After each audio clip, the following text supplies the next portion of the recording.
काफी syllabus cover हो चुका है, बीएसएम, स्वॉप्स, ग्रीक्स, ये कवर होते ही मेरे लिए डेरिवेटिव्स कवर्ड है। डेरिवेटिव के जो भी हमने टाइप्स करने थे, फ्यूचर्स, ऑप्शंस, वो हो जाएंगे, स्वॉप्स हो जाएगा, ओके। उसके बाद जो भी सिलेबस में रह जाता है, वार है, जैसे कि मार्जिन कैसे कंप्यूट होते हैं मार्केट में, क्या फ्यूचर्स में पोजीशन लेते हो तो मार्जिन रखना होता है, मार्जिन कितना रखना होता है, तो वार के अकॉर्डिंग कंप्यूट होता है। तो VaR will do value at risk, then will also take up this bond price. ठीक है, this was just giving you an overview कि in the next 4 classes we'll be completing the syllabus. Coming to what we were doing, binomial option pricing model सबको याद है, BOPM, इसकी equation याद है आप लोगों को? क्या इक्वेशन थी, बताएगा कोई? We have, so एक फाइनल इक्वेशन में we need to find U, we need to find D, then we need to find P and finally we need to find F. तो U कैसे निकालते हैं?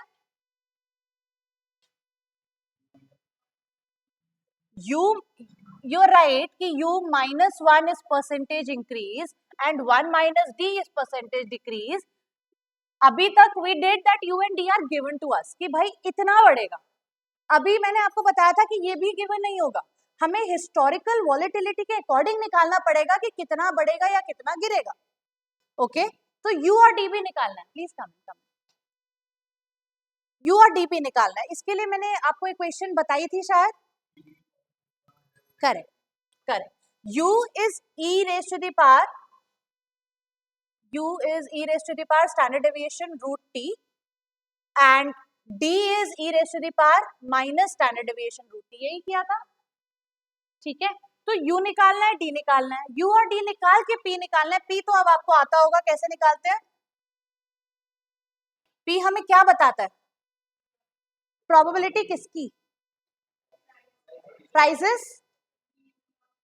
इंक्रीज की, कि प्राइस बढ़ेगा उसकी प्रोबेबिलिटी कितनी है, उसके लिए हमें कैसे क्या निकालते हैं, e r t minus d upon u minus d, right. And once p is there we can find f. What is f? Option premium, कि भाई कॉल या पुट प्रीमियम होना कितना चाहिए। सो एफ कैसे निकालते थे, discounted value of E minus R T into P F you plus 1 minus P F D. One step binomial model ऐसे ही होता था, राइट, ओके यहां तक? हाँ जी, स्टैंडर्ड है, हाँ सर, जो बाइनॉमियल ऑप्शन प्राइसिंग मॉडल का रिसर्च पेपर होगा ना, उसमें ये नोटेशंस है। सो वो वैसे ही चलती आ रही है। अभी तक तो हम कॉल प्रीमियम को सी और पुट प्रीमियम को पी बोल रहे थे, बट बीओपीएम का स्टैंडर्ड नोटेशन यही है, आप यूज कर सकते हो इधर उधर, बट आपको पता होना चाहिए कि बात क्या है। मैं एफ की जगह सी लिख दूं, कोई गलत नहीं बोलेगा, कर सकते हो, कर सकते हो।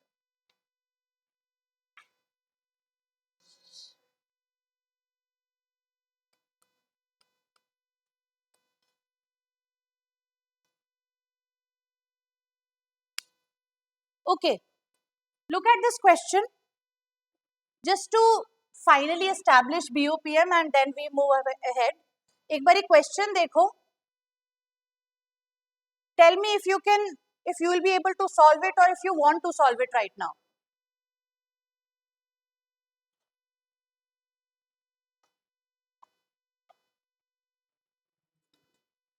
हाँ जी,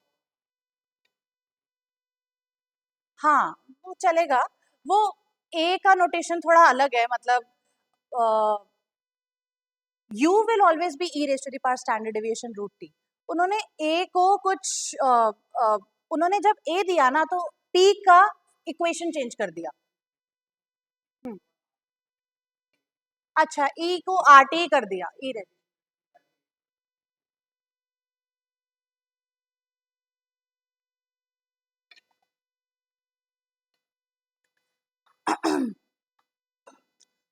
So if you are given this question, compute the price of a call option on a stock that has strike price 55. Strike price होता क्या है, K, exercise price, मतलब राइट टू बाय हमें 55 पे मिल रहा है. A 1 year period, so T, 25% volatility, underlying asset 25% annual volatility है इसकी. 2-step binomial model यूज करना है, कॉल प्रीमियम निकालना है, स्पॉट प्राइस 45 गिवन है, रिस्क फ्री रेट 10% गिवन है. हो जाएगा या करना है? करना है तो चलो करो. डेरिवेटिव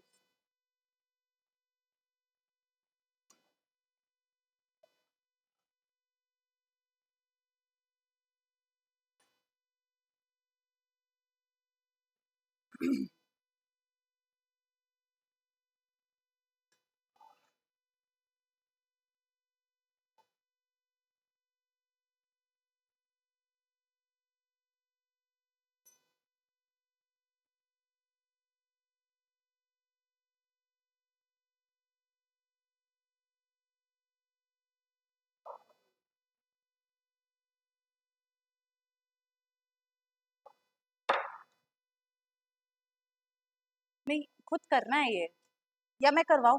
कर लोगे? ट्राई कर रहे हो? क्यों लास्ट क्लास अटेंड नहीं की थी? आयु Atul,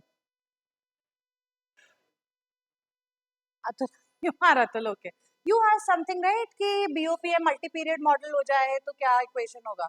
was that your question? Okay, वो क्वेश्चन था. अच्छा, नहीं नहीं ठीक है, it's okay.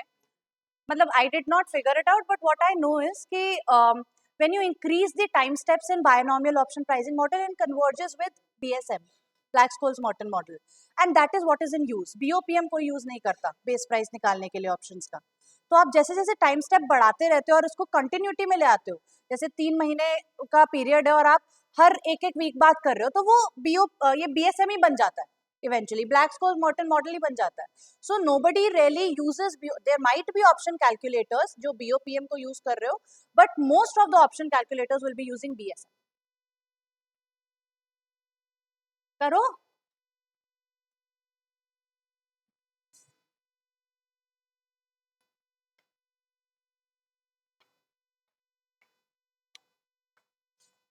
So first we find out U. U is the up factor, e raised to the power standard deviation root T.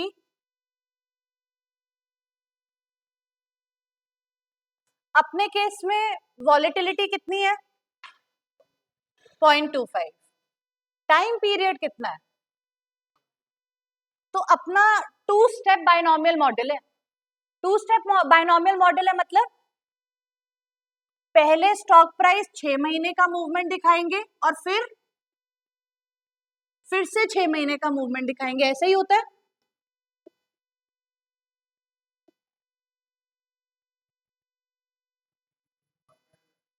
Yes, remember this decision tree, ऐसे ही होता था. अब एक साल का पूरा पीरियड है, 6-6 महीने का टाइम स्टेप है, तो जितने का टाइम स्टेप होता है वही टी यूज होता है. यहाँ पे e will be e, u will be e raise to the power standard deviation delta t, standard deviation root delta t. Delta t is the actual length of time step. Time to maturity तो एक साल है, लेकिन time step हमारा 6-6 महीने का है. हमें देखना है कि 6 महीने बाद कितना ऊपर या नीचे जाएगा, इसलिए e raise to the power volatility into root delta t, which means 0.25 into under root 0.5, 6/12.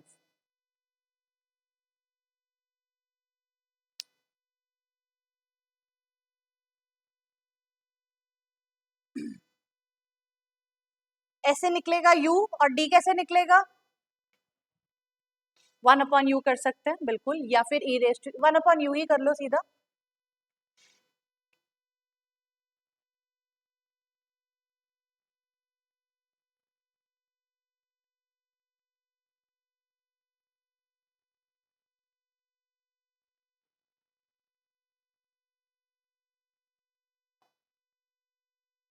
Either you go for 1/u or e raised to the power minus standard deviation root. इसकी वैल्यू कोई बता दो.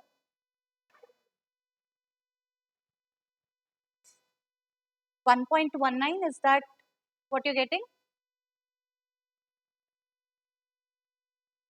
So u will be always more than 1 and d will always be less than 1.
क्या आ रहा है 1 by u?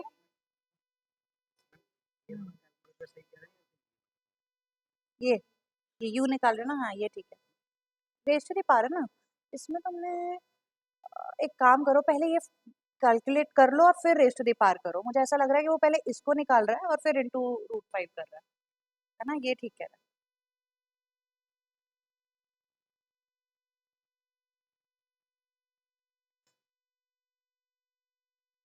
t की value 0.84। Try करो हमेशा लास्ट 4 डेसिमल पॉइंट्स तक जाओ। और अब u और d जो आया उसका मतलब क्या है? इसका मतलब ये है कि 6 महीने बाद स्टॉक प्राइस या तो 19% से बढ़ सकता है या फिर 16% से गिर सकता है। इसका मतलब ये है u minus 1 percentage increase, 1 minus d percentage decrease. मतलब 45 क्या हो सकता है? 6 महीने बाद 45 कितना हो सकता है? आज द एसेट प्राइस इज 45, 6 महीने बाद ये 19% से इंक्रीज हो सकता है। सो 45 इंटू 1.19,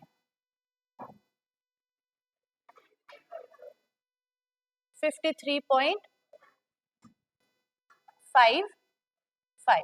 ओके। और गिर कितना सकता है? 45 इंटू 0.84, 37.8। फिर उसके अगले 6 महीने बाद फिर ये 19% से या तो बढ़ सकता है, 16% से गिर सकता है। Which means S nought u you क्या बन गया?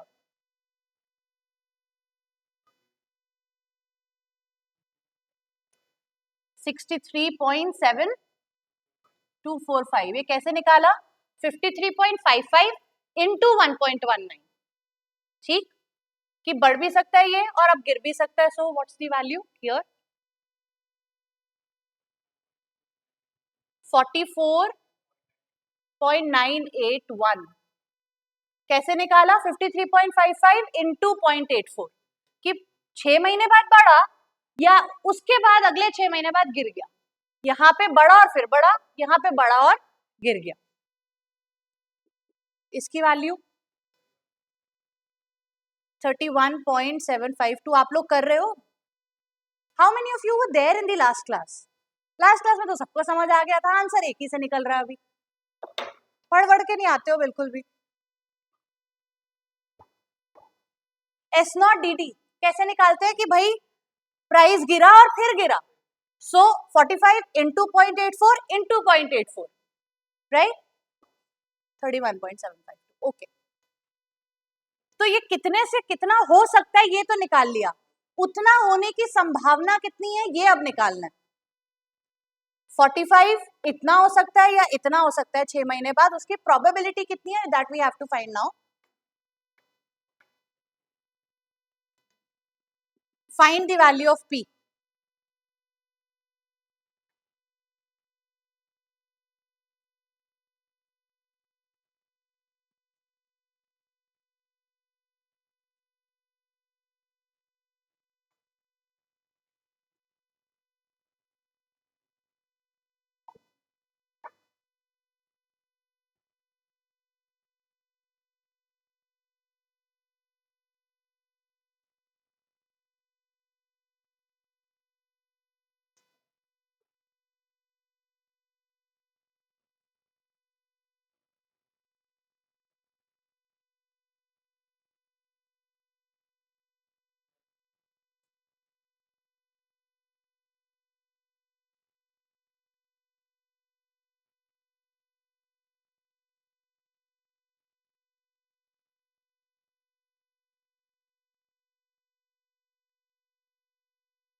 0.6 के आगे 0.6000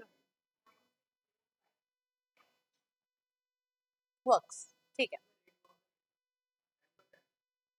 risk free rate of return 10%। T कौन सा लिया है? 0.5 डेल्टा टी। हाँ नहीं नहीं, डेल्टा टी ही लेना। Expected rate of return for 6 months. कौन सा वाला? फुल 1 ईयर का?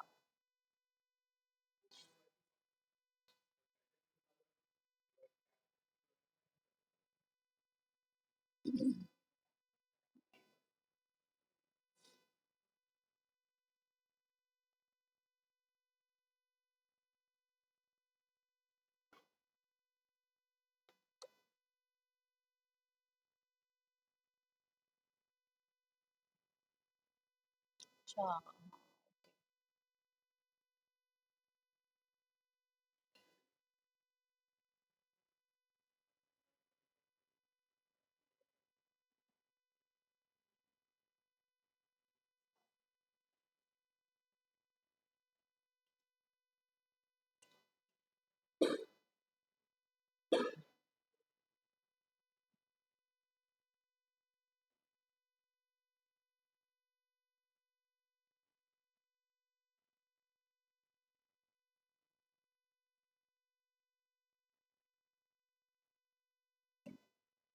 ये हर जगह तो आर डेल्टा टी ही है, एवरीवेयर।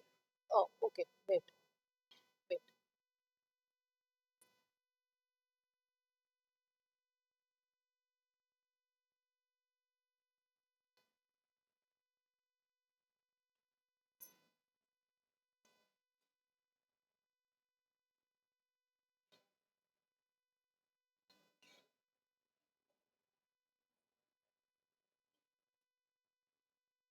डेल्टा टी है, मतलब इट्स एवरीवेयर। अगर आप नोटेशन देखो तो डेल्टा टी है ही, और इसका एक सॉल्व एग्जाम्पल भी देखो तो डेल्टा टी ही है। कहाँ पे?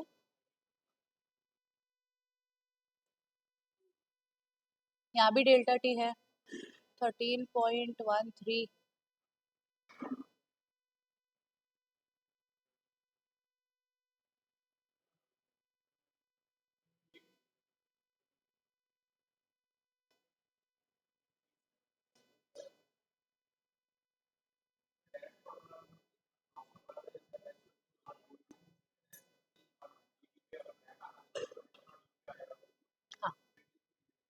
हाँ हाँ हाँ हाँ हाँ हाँ। नहीं, अगर मेरे को यार यहाँ से इधर से यहाँ आना है तो 6 महीने लूंगी, इधर से आना है तो भी 6 महीने लूंगी।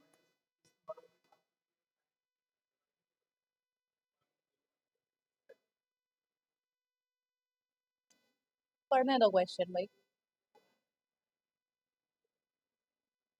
3 स्टेप ट्री है, अच्छा। अच्छा, इसमें क्या पीछे आते जा रहे हैं क्या ये? हाँ तो वो तो 2 स्टेप का होता तो वही है, बट उसका एक फिर फाइनल फॉर्मूला निकाला है ना। इसमें एक एक करके पीछे आ रहा है। हाँ तो फिर टाइम स्टेप तो उतना ही लेंगे। अगर 3 मंथ कॉल ऑप्शन है तो एक एक महीने का ले रहे हैं, तो फिर क्या दिक्कत है? तो मैं यही तो बोल रही हूँ। बोल, इसमें पी अलग तरीके से निकाला है क्या?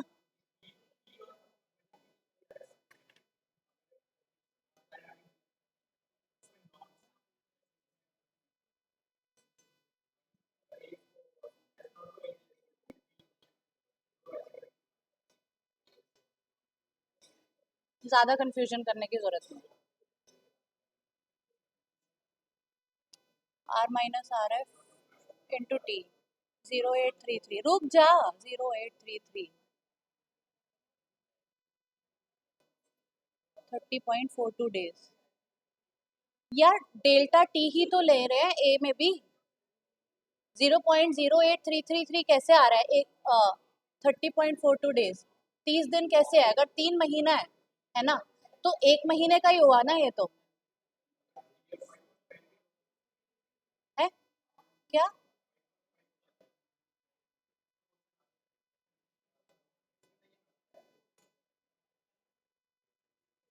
कुछ नहीं, डेल्टा टी आना है।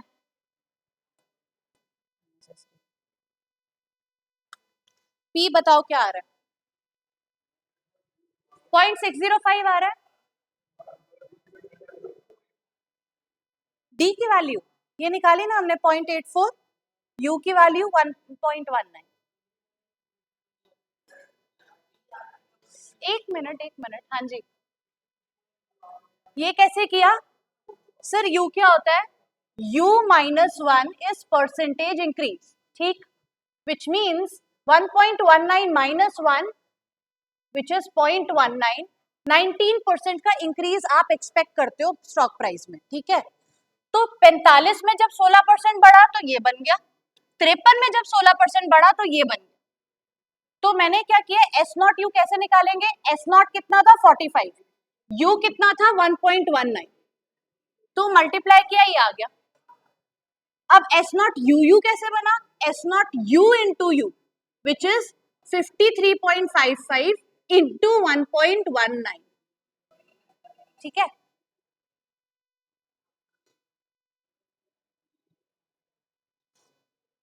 पी सबका 0.605 आ रहा है,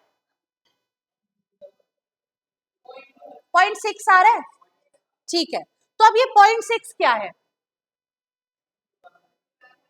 मतलब 45 6 महीने बाद 53 होगा, इसकी प्रोबेबिलिटी 60% है।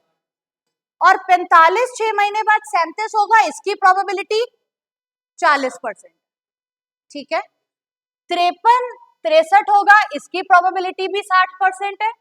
53 40 होगा, इसकी प्रोबेबिलिटी 40% है, and so on so fourth. तो ये क्या आ गई हमारी? P probability of stock price going up, 1 minus P probability of stock price going down. Now we find the final answer, which is F.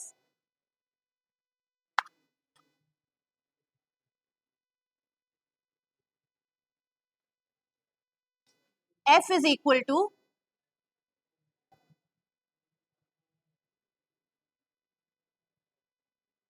e raised to the power minus 2r delta t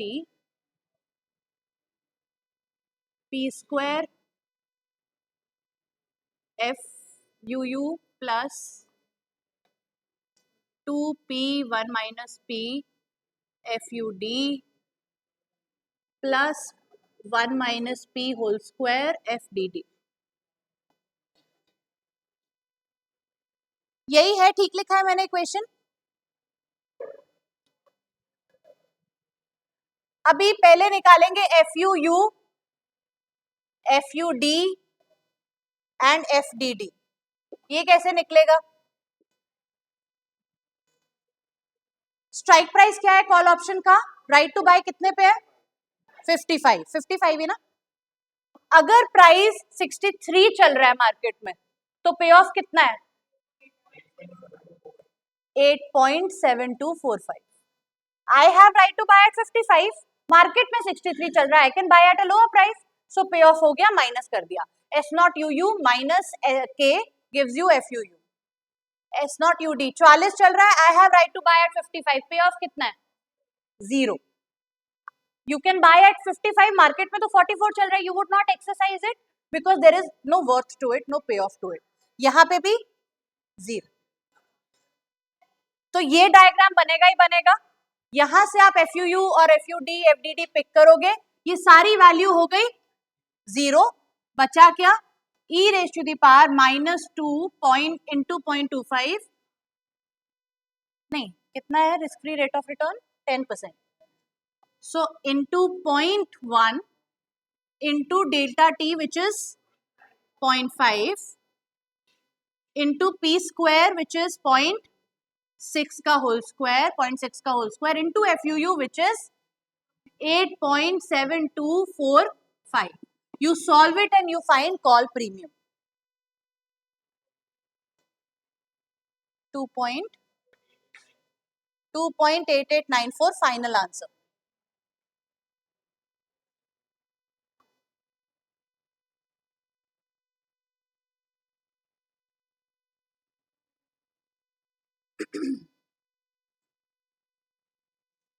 So this is how you go about a BOPM question.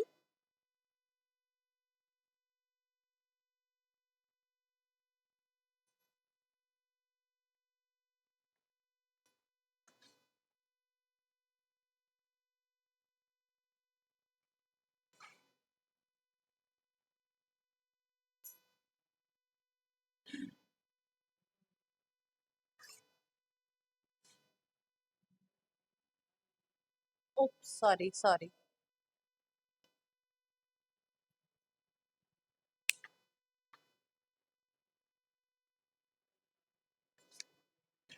ये ले. Any doubt, anybody? पीछे तो कुछ समझ ही नहीं आया होगा, कोशिश भी नहीं की होगी शायद. कुछ पूछना है, समझ आ रहा है, कुछ नहीं आ रहा है? Last test. आप तो पहली बार आ रहे हो, आपने डेरिवेटिव्स ही लिया है ना?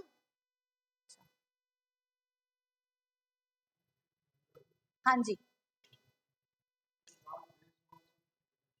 Yes.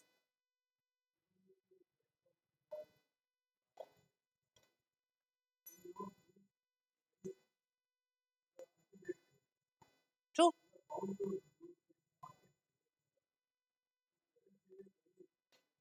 It won't. No model would. Futures predict कर रहे हो, you can not be certain, you can not be accurate. तो वो तो है ही. और बीओपीएम तो एनीवेज हम टेक्निकली यूज नहीं कर रहे हैं. ऑप्शन के बेस प्राइस निकालने के लिए भी ये मॉडल यूज नहीं हो रहा है. This is a base model to what will do now. So examination के पर्सपेक्टिव से इंपॉर्टेंट है, but you are right, this is not going to give you any accurate answer. और इसमें मेजर अजम्पशन तो यही है कि कोई आर्बिट्राज एग्जिस्ट नहीं करता, perfect, there is efficiency in the market, which is not true. तो you are right that way. चले आगे, चले, हो गया सबका? कुछ पूछना है? एफ क्या? यही तो लगाया हमने. इस क्वेश्चन में एप्लीकेबिलिटी कैसे होगी, मतलब वी पी कितना आया था, पी कितना आया था? यही तो मैंने लगाया, e raise to the power -2. R क्या होता है? Risk free rate of return 0.1. Delta t क्या है? 0.5. ब्रैकेट ओपन, पी कितना है? 0.605 या 0.605 का होल स्क्वायर, पी स्क्वायर आ गया. एफ यू कितना है? 8.72 वॉट एवर, 4 पूरा लिखना है. 8.7245 आगे plus 2 into 0.6 into 0.4 into F U T कितना है? तो ये पूरी वैल्यू 0 हुई. आगे एफ डी टी भी कितना है? 0. ये पूरी वैल्यू भी 0 हुई. तो इस क्वेश्चन, इसको सॉल्व करेंगे, हमारा एफ आ जाएगा. F is your call premium. Expected premium इतना होना चाहिए. मार्केट में ज्यादा भी हो सकता है, कम भी हो सकता है. यू कैन जस्ट जज whether it is over valued, under value, बहुत ज्यादा है या बहुत कम है. But S not is a continuously traded value and hence वो चेंज होती रहती है, जिसकी वजह से कॉल प्रीमियम भी, मतलब उस टाइम पॉइंट के लिए आपको लग सकता है कि अंडर वैल्यूड, ओवर वैल्यूड है. उसके ही अगले point you might have to revise your numbers and again look. तो कॉन्टिन्यूस चल रहा है ना, इसलिए ये उतना एप्लीकेबल नहीं है. इस मॉडल की एप्लीकेशन बहुत ज्यादा इसलिए नहीं है क्योंकि यहाँ पे कॉन्टिन्यूस अपडेटिंग नहीं हो रही है. We are only looking at कि भाई 3 महीने बाद कितना और उसके 3 महीने बाद कितना, या सो ऑन सो फोर्थ. ऐसा नहीं है कि every second minute we are looking at the expected price movement, then looking at expected pay off on options. And because वैसे भी हम अमेरिकन ऑप्शंस में ट्रेड करते हैं, जब हम मार्केट में ट्रेड कर रहे होते हैं we can really wind up our position any time. तो ये तो वैसे भी यूरोपियन के लिए एप्लीकेबल है. Even BSMP given it's assumptions European के लिए ही एप्लीकेबल है. But we base price use कर निकालने के लिए हम यूज कर लेते हैं बीएसएम को. यूरोपियन अमेरिकन याद है? ओके, चलो आगे चलो.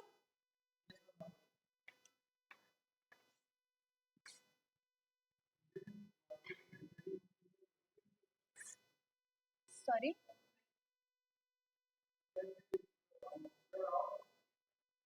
या it can be squared of any time India या ऑप्शन में आप पोजीशन लोगे, आप उसके अगले मिनट ही वाइंड अप भी कर सकते हो.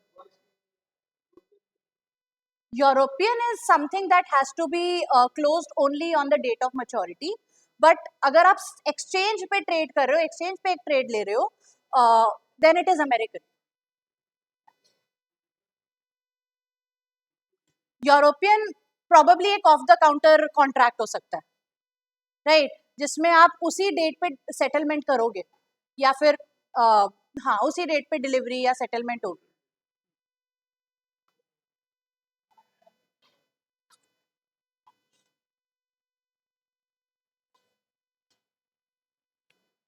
So one bit addition to the BOPM formula. अभी तक हम ये अज्यूम कर रहे थे that underlying asset does not give any income. But what if it's an income yielding asset? अगर स्टॉक है और उस पे एक डिविडेंड यील्ड है, डिविडेंड आता है, इंडेक्स है उस पे डिविडेंड यील्ड है, करेंसी है तो उस पे रिटर्न है, risk free rate of return एक करेंसी पे हो सकता है, right. If you have dollars, if you invest in a dollar denominated security, you can earn risk free rate of return. So what if the underlying asset is an income yielding asset? थोड़ा सा formula में tweak होगा. Formula क्या है? You निकालो, D निकालो, फिर P निकालो. पी निकलता है ई r t minus d upon u minus D, और फिर एफ निकालो. Everything remains same, only difference is that here the expected rate of return which is risk free rate of return में हम dividend yield को minus कर देते हैं. क्यों? क्योंकि we are already receiving that. तो अगर मेरी एक्सपेक्टेशन 10% का रिटर्न है, राइट, लेकिन मुझे अगर 2% का डिविडेंड मिल ही रहा है तो expected rate of return will be 8%. So if there is a dividend on the underlying asset, you will compute P like e raised to the power r minus q into t minus d upon u minus d, where q is the dividend yield or income yield.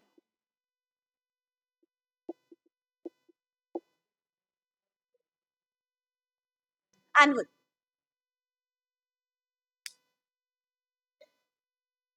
सो बाकी F में जब आप ERT करते हो तो proper risk free rate of return लेना है, क्योंकि आप डिस्काउंट बैक कर रहे हो.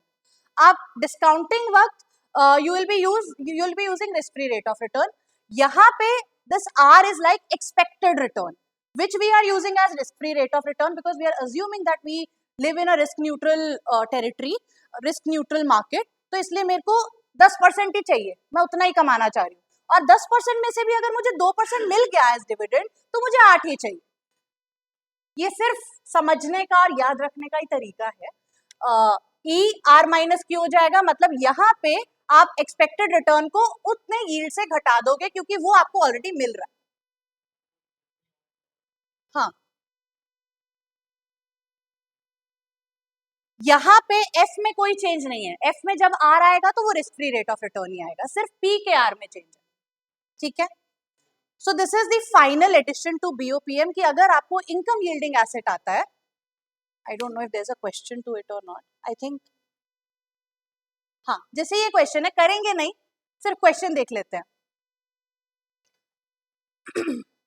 You can take a picture of this question and try also. Two-step tree to value a European 6-month call option on an index. When the index level is 810, strike price is 800, risk-free rate of return is 5%, volatility 20%, dividend yield 2%. तो काम सारा same होना है. यहाँ पे भी आपको up factor निकालना पड़ेगा, डाउन फैक्टर निकालना पड़ेगा. उसके बाद प्रोबेबिलिटी ऑफ मूविंग अप निकालनी पड़ेगी, प्रोबेबिलिटी ऑफ मूविंग डाउन निकालनी पड़ेगी. बस जब हम P निकालेंगे, we will be using e raised to the power risk free rate of return कितना है 5%, डिविडेंड यील्ड कितना है 2%, we will be using e raised to the power 0.03 into t. t क्या आएगा बताओ भाई, t क्या आएगा? है सोच के बोलो. सोच के बोलो. 3/12.25. So P will be computed as E raised to the power 0.05 minus 0.02 into 0.25. 6 महीने का ऑप्शन है, 2 टाइम स्टेप है, 3 महीने का स्टेप लेना है. ठीक है. So 3/12 delta T. जब भी 2 वाला आए, 2 स्टेप ट्री मॉडल आए, you have to replace T with delta T. You have to use the time step की लेंथ, कि आपका टाइम स्टेप कितने का है, 3 महीने ऊपर जा रहे हैं. सो 3/12.25 minus D which is whatever, ये आपको निकालना पड़ेगा. ठीक है. पी निकाल लेना है, उसके बाद एफ निकाल लेना है. हो जाएगा ये question.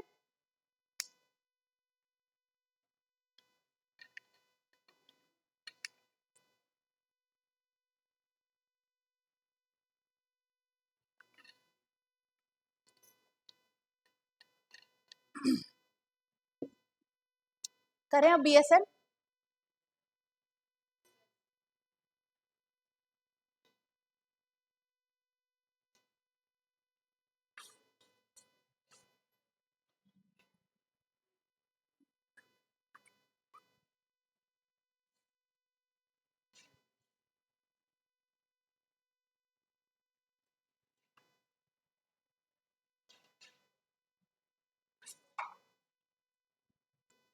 All right, with this we conclude BOPM model, which is binomial option pricing model.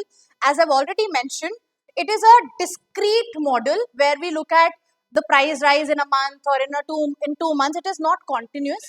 अगर मैं इसके टाइम स्टेप बढ़ाती जाऊं, it will converge to a model known as BSM, which is Black-Scholes-Merton option pricing model.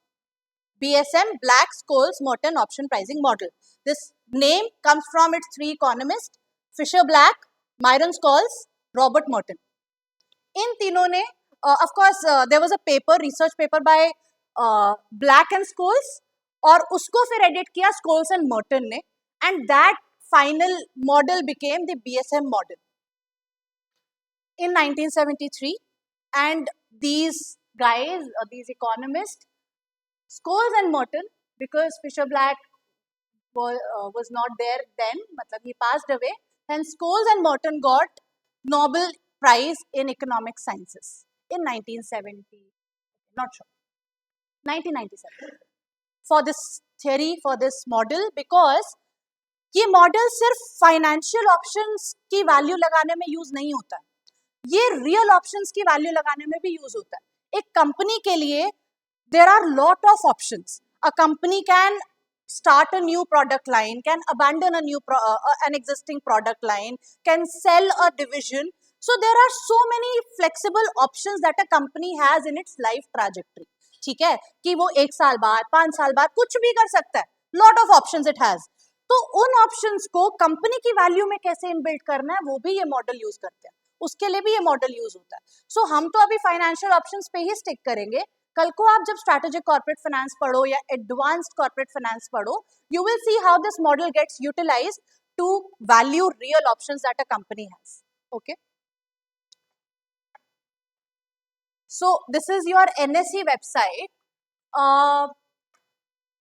इसमें derivative segment में जब मैं Nifty FNO में निफ्टी 50 ऑप्शंस देखती हूँ, इज इट रीडेबल? इसका बेस प्राइस देखो, नीचे आप स्क्रॉल करोगे ना तो बताएंगे कि भाई वो किसी भी ऑप्शन कॉन्ट्रैक्ट पे बेस प्राइस कंप्यूट कैसे करते हैं. And this whole formula is BSM formula. So base price of the option contract, ये एनएससी की वेबसाइट है. Base price of the option contract on introduction of new contract, कि जब contract market में offload होता है, would be theoretical value of its option contract arrived at based on Black-Scholes model of calculation of option premium. मतलब जब भी option contract market में offload होता है तो उसका जो प्राइस, सबसे पहला प्राइस होगा, it will be computed on the basis of this model, जो अब हम करेंगे. So do we understand the real applicability of the model? तो बस यही है फॉर्मूला जो तुम्हें याद करना है. assumptions of the model. So there are many assumptions जो eventually थोड़ा सा tweak करने के करते करते कुछ assumptions we could go away with and which some assumptions persist. assumptions यही है मेन, कुछ तो ये है कि आपका risk free rate of return known है, वॉलेटिलिटी नोन है, कोई फ्रिक्शन नहीं है, ट्रांजैक्शन टैक्स नहीं है, ब्रोकरेज नहीं है. अभी ये सब जो बेसिक assumptions रहती हैं, प्रोसेसिंग फी नहीं है, ब्रोकरेज नहीं है, ट्रांजैक्शन टैक्स नहीं है, volatility is known and constant, risk free rate of return is known and there is no restriction on short selling. आप शॉर्ट सेलिंग कर सकते हो. One more assumption, that is the first one, it says that stock prices follow a log normal distribution.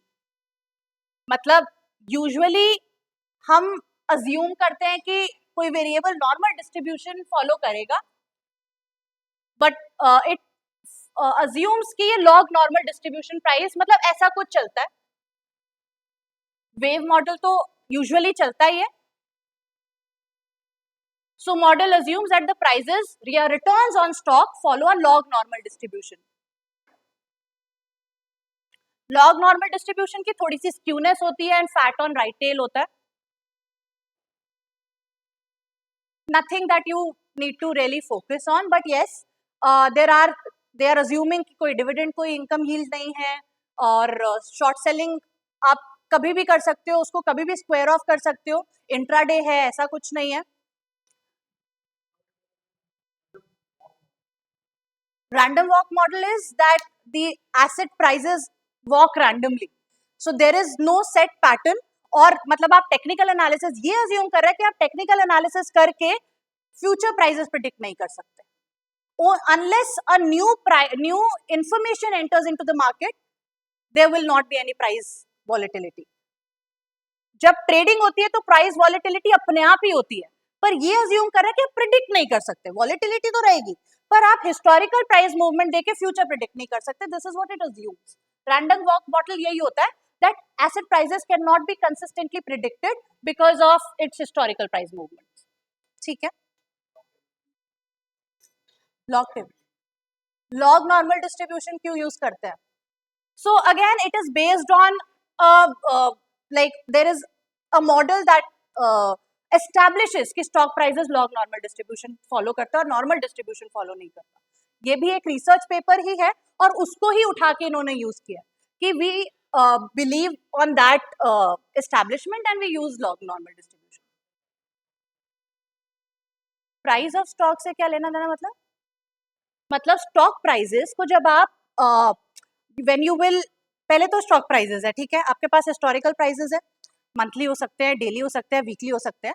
आप उसको exhibit करते हो तो of course वो तो बढ़ते हुए दिखते हैं, थोड़ा घटेगा फिर बढ़ेगा, बढ़ता हुआ ही दिखता है ना. अगर अब मैं सेंसेक्स भी देख लूं तो आज 80,000 पे है तो बढ़ता ही रहा. लेकिन जब मैं उसको लॉगैरिथमिक में कन्वर्ट करूंगी ना, नेचुरल लॉग लगा दूंगी उनके प्राइसेस पे, ln p1 upon ln p0, वैसे ये सब इनके काम का नहीं है, आपके काम का, मतलब छोड़ो, अभी बता देती हूँ. Natural log of p1 upon natural log of p0 gives you returns, right. p1 minus p0 upon p0 भी रिटर्न देगा और natural log of p1 upon natural log of p0 भी रिटर्न देगा. तो वो ये कहता है कि जब मैं उस सीरीज को ऐसे कन्वर्ट करूंगी ना नेचुरल लॉग में, तो वो लॉग नॉर्मल डिस्ट्रीब्यूशन फॉलो करेगा. मतलब वो थोड़ा सा स्क्यूड रहेगा और थोड़ा फैट ऑन राइट टेल रहेगा, ठीक है, बेल शेप नहीं होगी उसकी डिस्ट्रीब्यूशन की.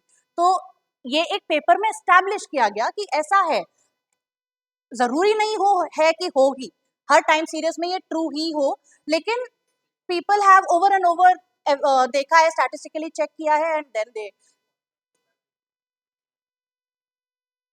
नहीं बनता होगा तभी ये प्रूव हुआ है ना. मतलब I haven't checked, I use it. जब भी मैं कोई फाइनेंशियल मॉडल वैलिडेट करती हूँ, मैं लॉग में ही कन्वर्ट करती हूँ अपने प्राइसेस एंड देन आई सी कि ये नॉर्मल डिस्ट्रीब्यूशन होगा, ठीक है. सो मतलब मैं इस पे चैलेंज नहीं कर पाऊंगी. I would not know, I would like to maintain that stance. चलो, coming to the model, something that is of your use.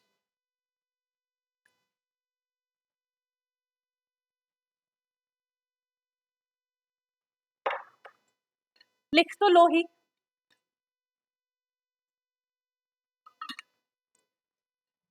We are not going to derive the model. It is mathematically very complex. Also, just to give you an idea कि इन्होंने क्या किया, इन्होंने एक differential equation बनाई. Differentiation सबको पता है, when you look at the change in one variable due to the change in another variable. So they created a differential equation. We remember the 5 factors that affect the option prices. किया था, क्या क्या होते हैं? So exercise price, underlying stock price, volatility, risk-free rate of return, time to maturity. तो इन्होंने differentiate किया option value को with respect to all these factors and they attain this equation. We will try to dissect the equation to understand it. तो हम derive तो नहीं करेंगे पर समझेंगे कि इक्वेशन है क्या, ये बता क्या रहा है. ठीक है,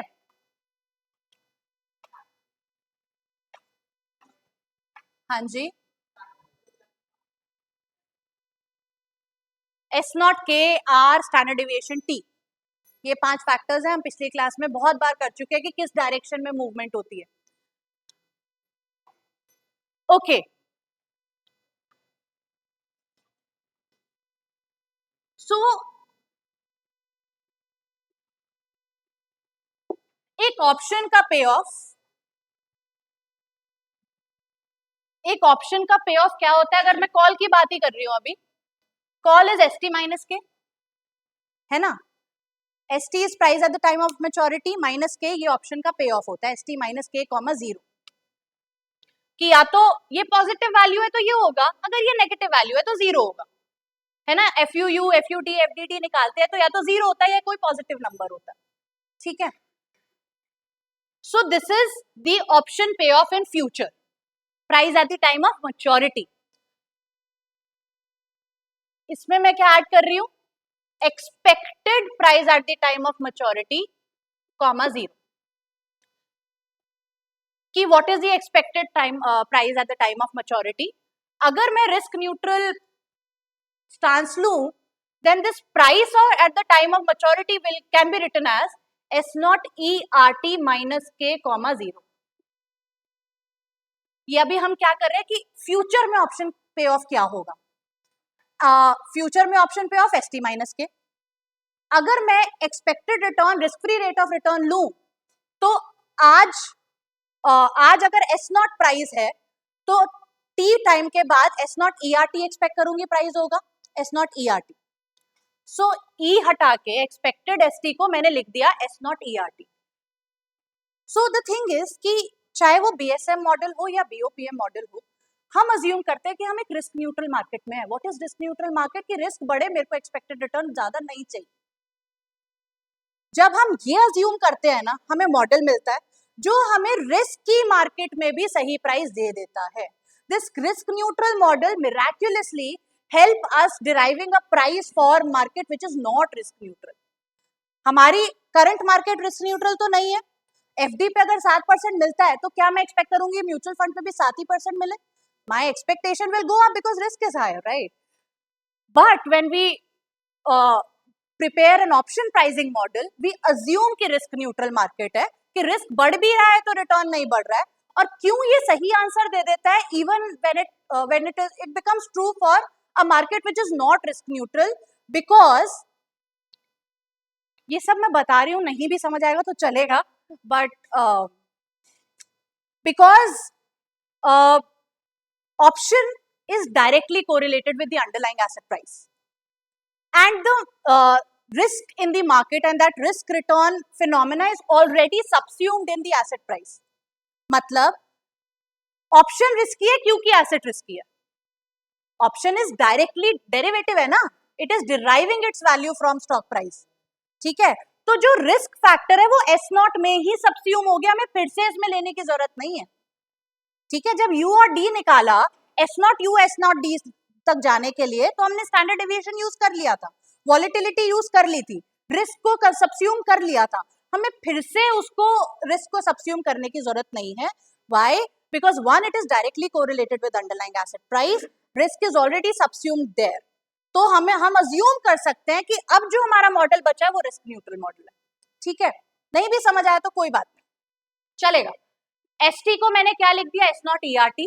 कि expected price at the time of maturity, if it is a risk neutral market, it will be S naught ERT, which means कि option payoff हो गया S naught ERT minus K, comma 0.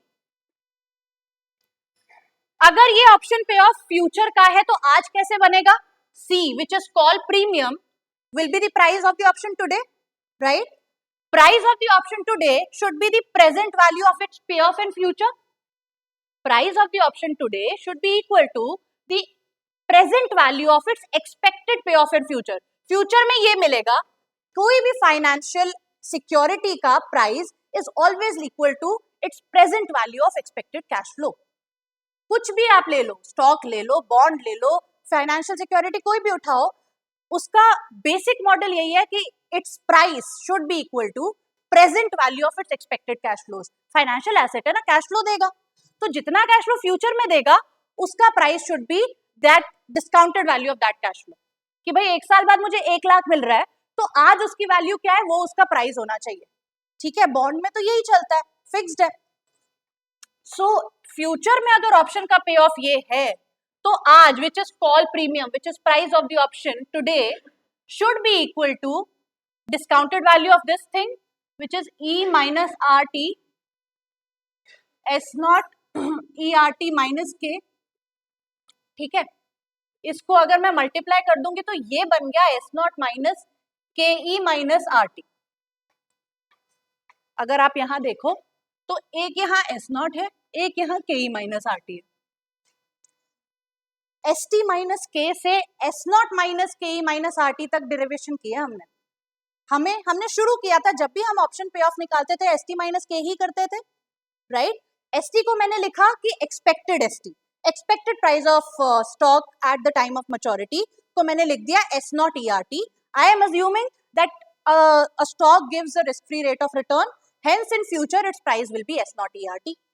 मैंने पहले ST को S naught ERT से replace किया और फिर मैंने अपने पे ऑफ का डिस्काउंटेड वैल्यू निकाल लिया, इसको मल्टीप्लाई कर दिया E raise to the power minus RT से. ऐसे ही डिस्काउंट बैक करते हैं. जब मैं इसको मल्टीप्लाई करती हूँ तो E माइनस RT एंड अच्छा ये ERT sorry ERT into E minus RT तो कट जाएगा and this will remain S not minus KE minus RT.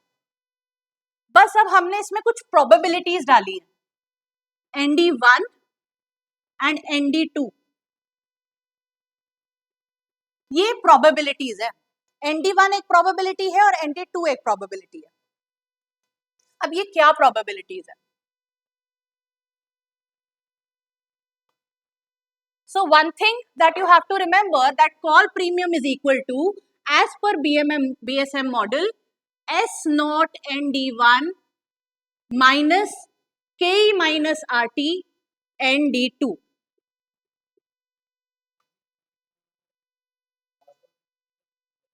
Strike price है जो ST माइनस K में होता है ना, K strike price.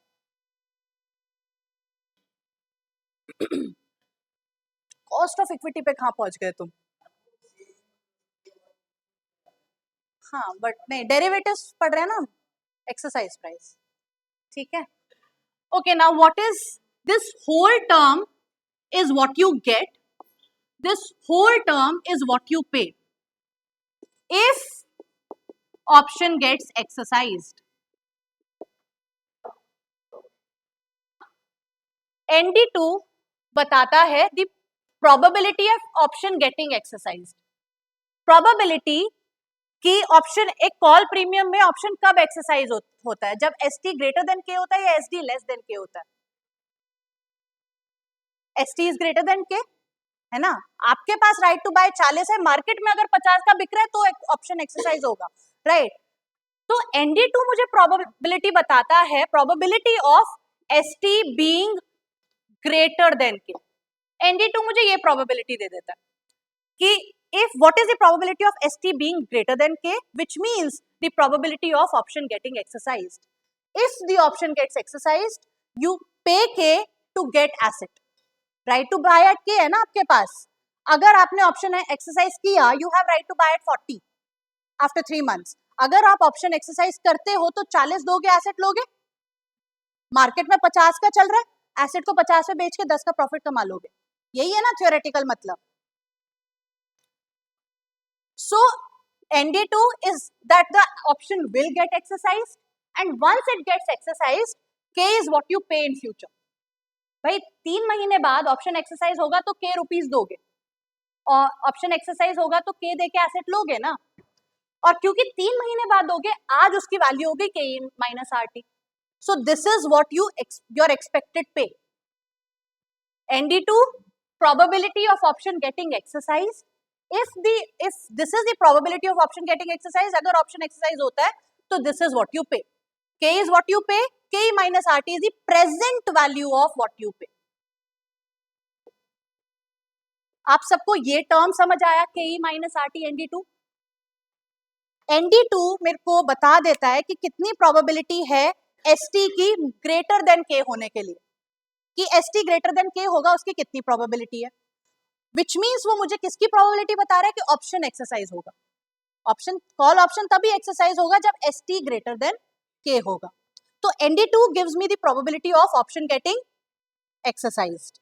If the option gets exercised means आपका right to buy था at K, which means that you are buying at K now. तो in future you are buying at K, उसकी आज value हो गई K minus RT. So K minus RT ND2 is the present value of expected pay in future. Future में अगर option exercise हो गया तो K रुपीस दोगे, उसकी आज वैल्यू K minus RT है. तो K minus RT ND2 is what you pay, expected pay. Okay? Sorry, हाँ, फ्यूचर का पे ऑफ है ना, मतलब फ्यूचर की पेमेंट है, आज प्राइस लगा रहे हो सी, तो आज का प्रीमियम है, right? So we have to discount it back.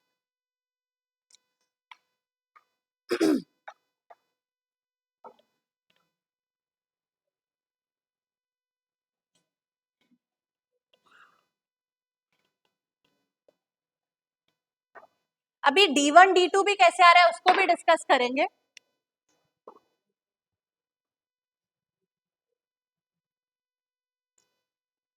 ये टर्म सबको समझ आया थोड़ा बहुत? अभी इस टर्म पे चलते हैं. S0 ND1. What is ND1? Basically S0 ND1 ये बताता है that if we are taking कि एक ऑप्शन एक्सरसाइज होगा ही, ST ग्रेटर देन K होगा ही, ST लेस देन K की प्रोबेबिलिटी अगर मैं 0 ले लूं, if the option is getting exercised, how into the money can the option be? ND1 ये बता रहा है, या S0 ND1 ये बता रहा है कि if I consider the probability of ST less than K to be 0, मतलब मैं ये मान ही लूं कि ऑप्शन एक्सरसाइज हो रहा है, मतलब ND1 is somewhere coming from ND2 कि भाई ऑप्शन तो एक्सरसाइज हो रहा है, जब ऑप्शन एक्सरसाइज होगा प्रॉफिट कितना होगा, जितना इनटू द मनी होगा उतना प्रॉफिट होगा, राइट?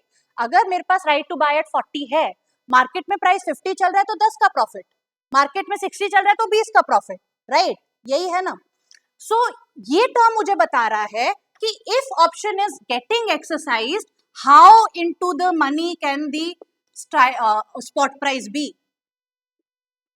प्राइस कितना बड़ा हो सकता है वो वैल्यू ये दे रहा है. How into the money can the stock price be, that will tell me कि मेरे को कितना मिलेगा. एसेट 40 का खरीद लिया, राइट टू बाय एट 40 था, ऑप्शन एक्सरसाइज हो गया, 40 का खरीद लिया, मिलेगा कब? जब एसेट बेचूंगी स्ट्राइक जो भी प्राइस चल रहा होगा एसेट का उतने पे बेचूंगी. तो पहला टर्म मुझे बता रहा है कि 3 महीने बाद प्राइस कितना ज्यादा हो सकता है. Okay, so S0 ND1 is what I get, K minus RT ND2 is what I pay. Get minus pay is the payoff on the option, which should be its premium. ठीक है. अभी इसमें D1 D2 कैसे निकल रहा है? अभी call की बात कर रहे हैं, पुट का हम देखते हैं बाद में इक्वेशन. यहां तक याद हुआ? कॉल प्रीमियम कैसे निकालेंगे? S0 ND1 minus K minus RT ND2. हमने कैसे समझा कि भाई S nought minus K minus are t, तो ऐसे आया कि pay off on option is S t minus K in future, expected S t is S nought e r t, फिर मैंने उसको डिस्काउंट बैक कर दिया तो बन गया S nought minus K minus are t. फिर उसमें मैंने प्रोबेबिलिटीज डाल दी, एक probability that option will get exercised, दूसरी probability that if the option gets exercised how into the money can my stock price be. ठीक है, ऐसे याद रखना है इसको। This is the only way of understanding, और like may be there are other ways, but आप अगर इक्वेशन डिराइव करने की कोशिश करोगे, I am not that of a mathematician, I would not be able to do that. So I try to dissect it and understand it and remember it. And that's what I believe you should do. Otherwise, first job. तो ये तो हुआ call premium. इसमें D1 D2 कैसे आ रहा है?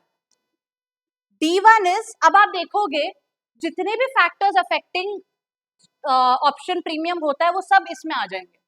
D1 is equal to natural log of S naught by K minus plus R plus standard deviation square by 2 into T upon standard deviation root T। तो इसमें स्पॉट प्राइस भी आ गया, exercise price भी आ गया, risk free rate of return भी आ गया, volatility भी आ गई, टाइम टू मैच्योरिटी भी आ गया। हाँ जी, हाँ, एक ही बात है।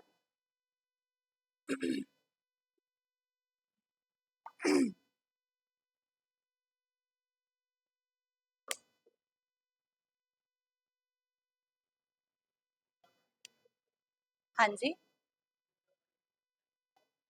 नेचुरल लॉग, नेचुरल लॉग, हाँ नेचुरल लॉग, लॉगरिथमिक वैल्यू में कन्वर्ट करना है एस नॉट और के को।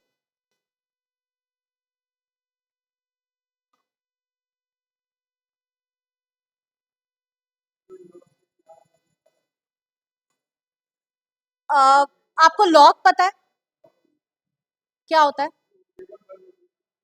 है तो ये भी टेबल ही है, ये भी नेचुरल लॉग।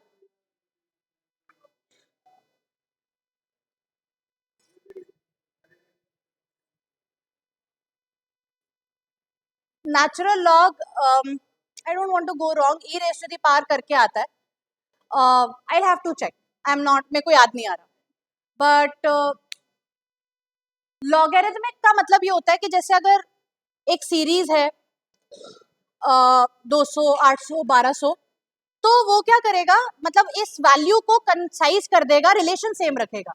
मतलब लाइक 2, 8, 12, मतलब ये तो बहुत ही बेसिक एग्जांपल दे रही हूँ, बट लॉगरिथम ये करता है कि आपकी वैल्यूज कंसाइज कर देता है लेकिन रिलेशनशिप सेम रहने देता है, राइट। नेचुरल लॉग कुछ e raise to the power क्या हो गया, e raise to the power करके इसकी वैल्यू आती है। मैं एक बारी I will just check once this, हाँ एपीजीपी में यूज होता है, करेक्ट, बहुत जगह है यूसेज तो इसका।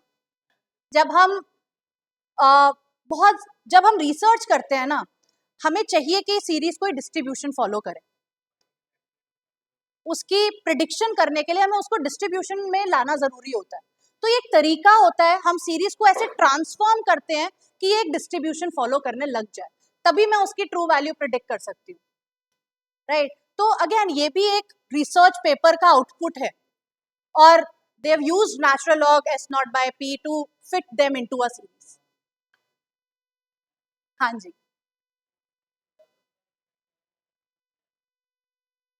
स्टॉक स्प्लिट का इम्पैक्ट आएगा, हाँ आएगा। देखो जितने भी कॉर्पोरेट एक्शंस होते हैं, बोनस शेयर, सबका ही इम्पैक्ट आता है, बट वो इससे कैलकुलेट नहीं होता, उसका तरीका अलग है। के अलग हो जाएगा, मतलब के चेंज हो जाएगा, लेकिन के चेंज कितने से होगा उसका फॉर्मूला ही अलग है, यहाँ पे कुछ करने से नहीं होगा। हाँ, फेस वैल्यू पे डिपेंड करेगा। Again, it's a different topic altogether. How corporate actions affect option prices. तो n number of shares change हुए जिसकी वजह से के चेंज हुआ, तो नॉट पार्ट ऑफ दिस, आपका एफएमआई पढ़ोगे तो उसमें हम कराते हैं कि कॉर्पोरेट एक्शन है, बट वहां पे ये नंबर्स ये यूज नहीं होते, ये मॉडल यूज नहीं होता। ना ना ना, ब्लैक स्कोल्स में के तो जो के है वो आएगा, के ही चेंज हो जाएगा वहां, तो कॉन्ट्रैक्ट साइज चेंज हो जाएगा, तो वो एक अलग टॉपिक है, यहाँ कोई उसका यूसेज नहीं। चलो हाँ जी, तो D1 ऐसे निकल रहा है, D2 ऐसे निकल रहा है, क्वेश्चन में क्या करना है, D2 कैसे निकल रही है तो मैंने बताया नहीं, D1 minus standard deviation root T, D1 निकाल लिया तो D2 उससे निकल जाएगा। फर्क इतना है कि यहाँ R plus standard deviation square by 2 की जगह R minus standard deviation square by 2 हो रहा है, और हम कर क्या रहे हैं, D1 की प्रोबेबिलिटी और D2 की प्रोबेबिलिटी निकाल रहे हैं। अगर D1 यहाँ पे है तो हम ये बता रहे हैं कि व्हाट इज द प्रोबेबिलिटी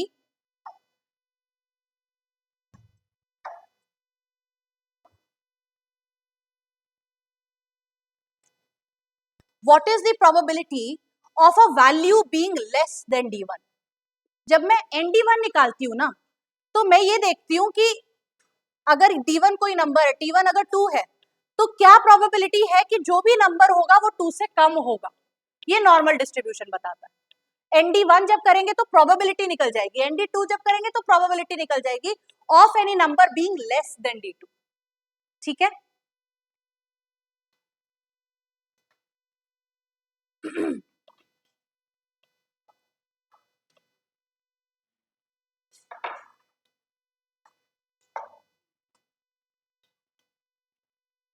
अगर S0 एक बड़ी वैल्यू है, if S0 is a big value, it is an almost certainty that the option will get exercised, call option, right?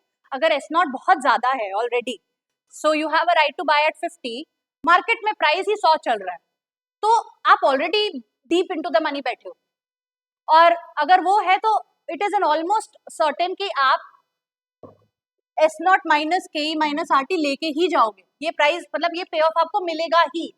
तो अगर S0 बड़ा है तो D1 बड़ा हो गया, ठीक है, S0 has a direct relation with D1, और अगर D1 बड़ा है तो it lies somewhere on this part, which means probability of any number being less than D1 is almost equal to 1, है ना। अगर चीज यहां पे है तो ये 50% है, नंबर मेरा यहां पे फॉल करता है तो ये 60% हो गया, यहां फॉल करेगा तो 70% हो गया, सो ऑन सो फोर्थ। तो अगर मेरा D1 ही बड़ा है, which means it falls somewhere here, it falls somewhere here, that means probability of any number being less than is almost equal to 1। अगर इससे कम होने की प्रोबेबिलिटी, क्योंकि है ही सबसे पीछे, तो बाकी सब तो आ गया, तो प्रोबेबिलिटी बन गई 1, ND1 हो गया 1, तो ये अपने आप ही S0 minus K minus R T बन जाता है। और यही अगर मैं पुट का फॉर्मूला देखूं, अगर S0 बहुत बड़ा है, इट इज ऑलमोस्ट सर्टेन कि पुट ऑप्शन एक्सरसाइज होगा या नहीं होगा, नहीं होगा। You have right to sell at 50 और मार्केट में प्राइस 100 चल रहा है, already out of the money बैठे हो, deep out of the money बैठे हो, राइट, ठीक है। तो अगर ND1 1 है तो N ऑफ माइनस D1 क्या हुआ, 0।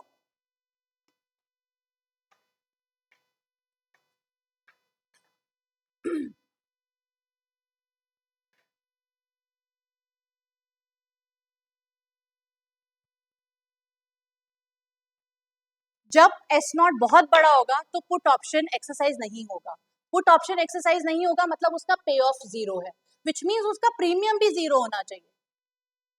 जब हम ये D1 D2 में बड़ा S0 डालते हैं तो N minus D1 N minus D2 अपने आप 0 हो जाता है, and hence this equation follows the fundamentals we have learned. That's what I am trying to tell कि इक्वेशन तो हम डिराइव नहीं कर रहे हैं, बट वी कैन अंडरस्टैंड कि इस इक्वेशन हमारे फंडामेंटल से ये कैसे रेजोनेट करती है। S0 बड़ा है तो कॉल प्रीमियम की value S0 minus K minus R T बन रही है, क्योंकि ND1 और ND2 अपने आप 1 हो जाएगा, और अगर S0 बड़ा है तो N minus D1 N minus D2 अपने आप 0 हो जाएगा और पुट प्रीमियम की वैल्यू 0 हो जाएगी। सो वी नो राइट कि एस नॉट अगर बहुत बड़ा होगा तो कॉल पक्का ही एक्सरसाइज होगा और पुट पक्का ही एक्सरसाइज नहीं होगा, है ना। और अगर कॉल पक्का ही एक्सरसाइज हो रहा है तो एस नॉट माइनस के आप कमा रहे हो, और पुट पक्का ही एक्सरसाइज नहीं हो रहा तो पे ऑफ उसका जीरो है। तो जब हम वो बड़ा एस नॉट D1 D2 में डालते हैं तो सी की वैल्यू एस नॉट माइनस के आ जाती है और पी की वैल्यू जीरो हो जाती है। So this happens because this model follows the fundamentals that we have studied. ठीक है, समझ आ रहा है? Oh God, oh God, 50% bounce कर गया। ओके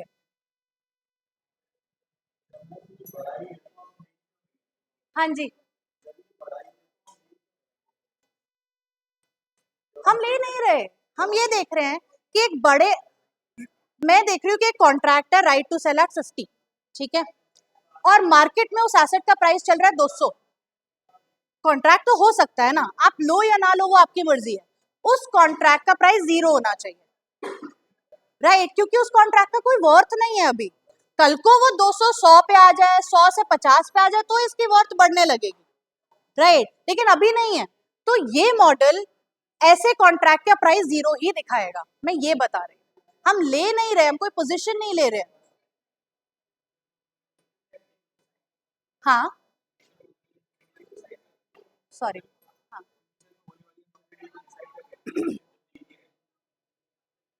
हाँ हम ये देख रहे हैं कि ऑप्शन का प्रीमियम, मैं ये बता रही हूँ कि ये मॉडल जो हमारे फंडामेंटल्स है कि भाई प्राइस नहीं होना चाहिए जीरो, ये मॉडल भी जीरो देगा। मैं सिर्फ ये प्रूव कर रही हूँ आपको, इसमें हम कोई पोजीशन नहीं ले रहे हैं।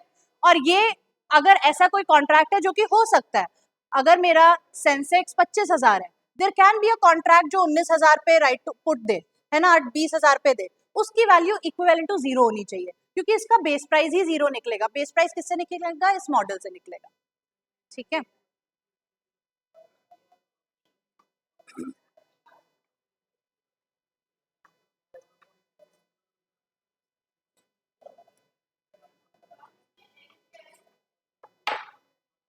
n of D1 n of D2 मुझे प्रोबेबिलिटी बताता है, n कोई नंबर नहीं है।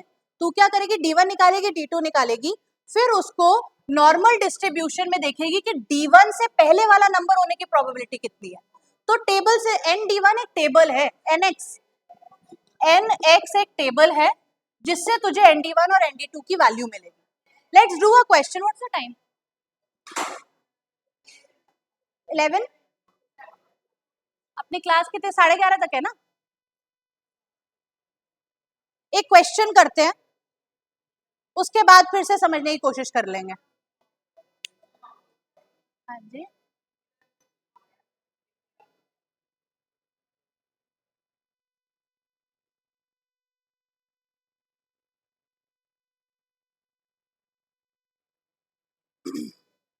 किसी को कुछ पूछना है क्या? कोई कुछ है? There is anything that you want to ask? Okay, D1 D2 छोड़, NX क्या होता है? जो नॉर्मल लॉग नॉर्मल डिस्ट्रीब्यूशन जब मैं बनाती हूँ ना, वो कुछ ऐसा दिखता है, मतलब एक सीरीज ऑफ नंबर्स है, उसको तूने नेचुरल लॉग में कन्वर्ट किया तो वो लॉग नॉर्मल सीरीज निकल गई उस नंबर की, ठीक है। उस नंबर को जब मैं प्लॉट करूंगी तो वो कैसे दिखेगी? वो कुछ ऐसी दिखेगी, ठीक है, fat on this tail and थोड़ा सा राइट स्क्यूनेस है उसमें। ये सब स्टैटिस्टिक्स के टर्म्स है, ठीक है। अब nx मेरे को क्या देता है? nx मेरे को देता है कि अगर मेरा x यहां लाई कर रहा है, ये एक नंबर है, अगर मेरा x यहां लाई कर रहा है, nx gives you the probability that, probability of a value की जो वैल्यू होगी that will be less then x, उसकी प्रोबेबिलिटी मेरे को nx देता है, ठीक है। तो it is a distribution, it's a probability distribution. It gives me the probability that the value will be, future value will be less than x, उसकी होने की संभावना देता है x, ठीक है। तो ये टेबल है, जैसे आप नेचुरल लॉग की टेबल होती है ऐसी नॉर्मल डिस्ट्रीब्यूशन की टेबल होती है, nx की टेबल होती है, हम वो यूज करेंगे। कराऊं क्वेश्चन या समझाऊं, और क्या चाहिए बताओ?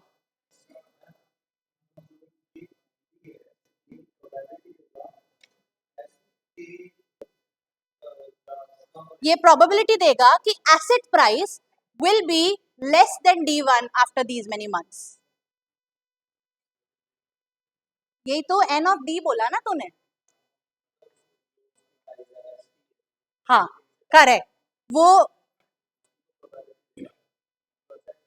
ND1 देगा, यू आर राइट। ND1 मुझे उसकी प्रोबेबिलिटी देगा, ND2 मुझे प्रोबेबिलिटी देगा that ST will be less than K और higher than K, right. ND2 वो देगा। ND1 ये देगा कि अगर मैं मान लू if that is higher than K, how into the money, और वो कितना बड़ा हो सकता है, ST कितना बड़ा हो सकता है, वो ये बताता है।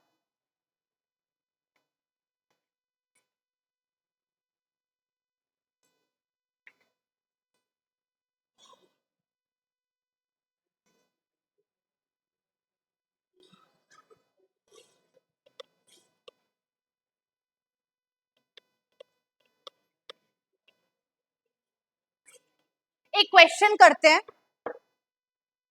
फिर से क्वेश्चन करने के बाद मॉडल समझने का ट्राई करेंगे।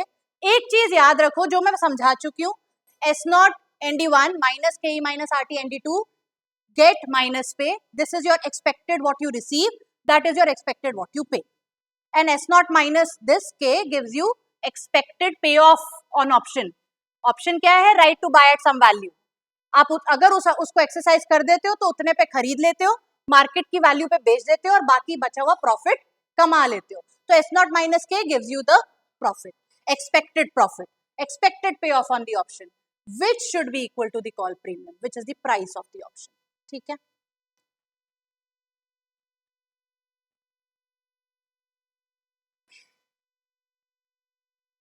okay, assume there is an option,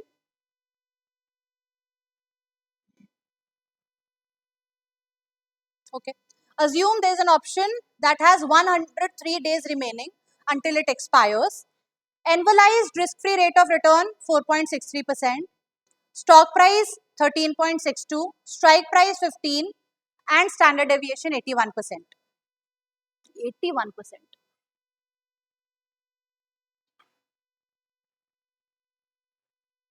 इसको एनुअलाइज करना पड़ेगा, मैं या एनुअल मान लूँ इसको, बहुत ज्यादा 81 तो, हाँ नहीं, इनटू 360 नहीं करते, 252 करते हैं ट्रेडिंग डेज। तुमने ही बोला था ना अभी, किसने बोला, तुमने बोला था। ये I think daily standard deviation है 80। ये वाला मैं बता दूंगी,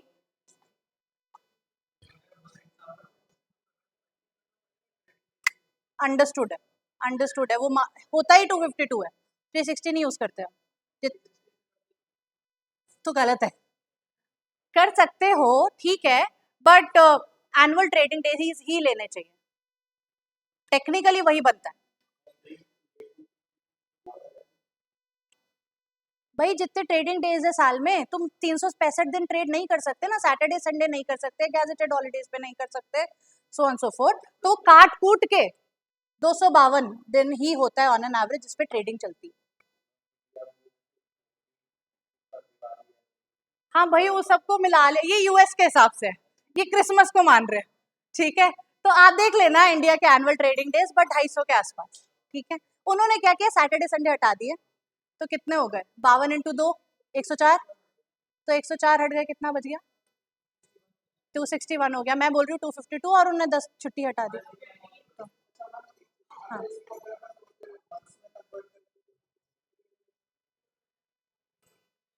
नहीं तो मत करना, डे में ही करना है।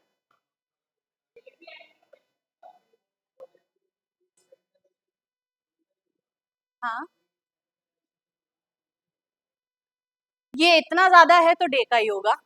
कई बार एनुअल स्टैंडर्ड डेविएशन भी गिवन होता है, एनुअल वॉलेटिलिटी भी गिवन होती है, मैं सिर्फ नंबर देख के मेरे को लग रहा है कि ये डेली स्टैंडर्ड डेविएशन है। हाँ तो इसको कैसे करेंगे, अच्छा ऊपर भी डेज है, हाँ ऊपर भी डेज है, करेक्ट। लेकिन risk free rate of return इन्होंने एनुअल दिया, एनुअलाइज्ड दिया, नहीं उसको डेली मत करो, स्टैंडर्ड डेविएशन को एनुअल बनाओ।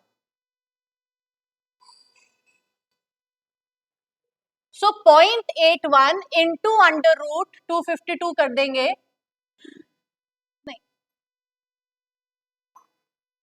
फोन कहाँ है मेरा, मैं करके देख।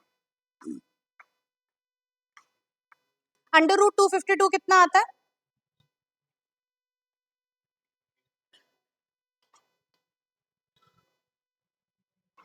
हाँ, so it will be 0.81 divided by under root 252। ये डेली वॉलेटिलिटी,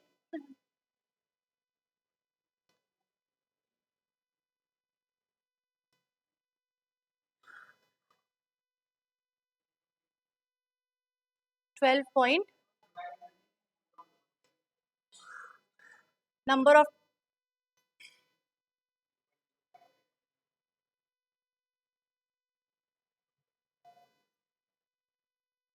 15.87 4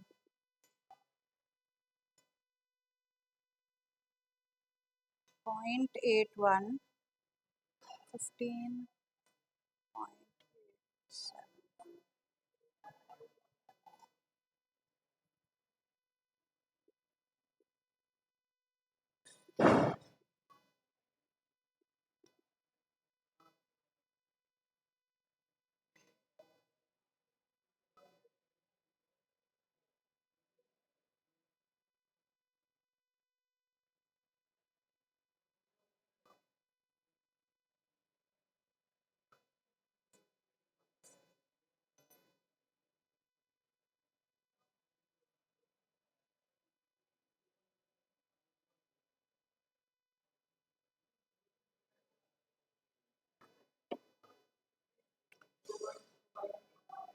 नहीं यार, कुछ तो गलत है। दूसरा question, I think it should be 81% into under root 252, but I will check. अभी के लिए इसको एनुअल वॉलिटिलिटी में कन्वर्ट कर रही हूँ मैं। 81% को छोड़ो, 20% लो और मानो ये एनुअल वॉलिटिलिटी, ठीक है। एनुअलाइज कैसे करना है वॉलिटिलिटी को, I will check once and get back to you, ठीक है। मोस्टली तो इंटू रूट 252 होता है, but I will have to check once. अभी हम मान लेते हैं कि 20% की एनुअल वॉलिटिलिटी गिवन है, ठीक है। बाकी सब सेम है। The standard deviation, annual standard deviation is 20%।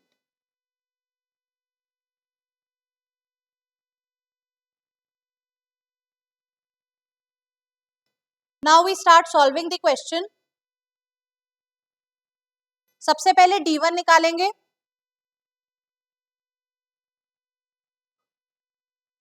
D1 is calculated as, बताओ formula, natural log of S0 by K plus R plus standard deviation square by 2 into T upon standard deviation root T। Natural log निकालना है किसका? S0 by K का। S0 कितना है? S0 कितना है बताओ भाई, क्वेश्चन में गिवन है ना, 13.62। एक्सरसाइज प्राइस कितना है? 15। इसकी वैल्यू निकालो, फिर उसकी नेचुरल लॉग वैल्यू निकालो। आगे risk free rate of return कितना है? 4.63। 0.0463। स्टैंडर्ड डेविएशन, इसको मैं 20% मान रही हूँ, अभी एनुअल मान रही हूँ। 0.2 raise to the power 2 upon 2 into T. T कितना है? सब कुछ एनुअल लेना है तो टाइम भी एनुअल लेना है। 103 अपॉन 252। नहीं नहीं, इसमें आप नॉर्मल 103 अपॉन 360 करोगे, 365 कर लो। सिर्फ वॉलेटिलिटी के लिए, सिर्फ वॉलेटिलिटी निकालने के लिए यार। जब ट्रेड हो रहा है तभी वॉलेटिलिटी आएगी ना मार्केट में। जब ट्रेड ही नहीं होगा तो प्राइस तो होल्ड रहेगा, है ना। जब सैटरडे संडे प्राइस थोड़ी हिलते हैं, सिर्फ मंडे टू फ्राइडे हिलते हैं। 103 अपॉन 365 कितना आता है?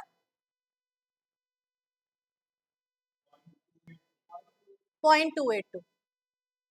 standard deviation root t, which is 0.2 into 0.282.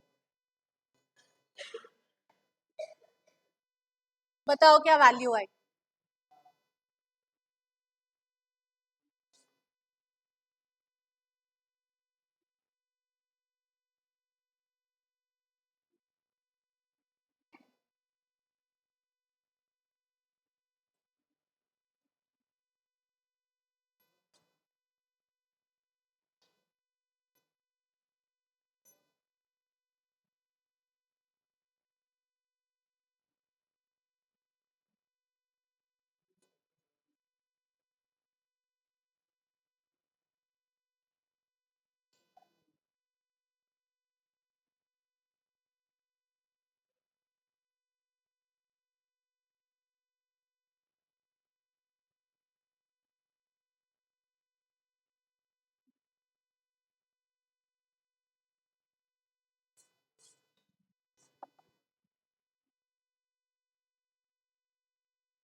हाँ जी, ये वैल्यू आ रही है। नेचुरल लॉग निकाल पा रहे हो?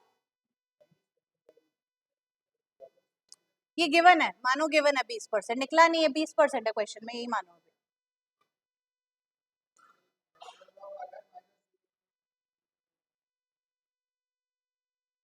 13.62 डिवाइडेड बाय 15, इसका नेचुरल लॉग करना है, ln करना है, -0.096, -0.0965।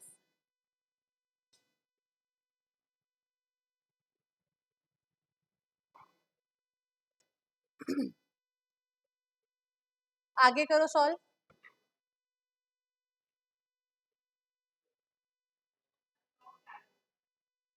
सीधा कैलकुलेटर पे ln दबाना है, नेचुरल लॉग होता है वो।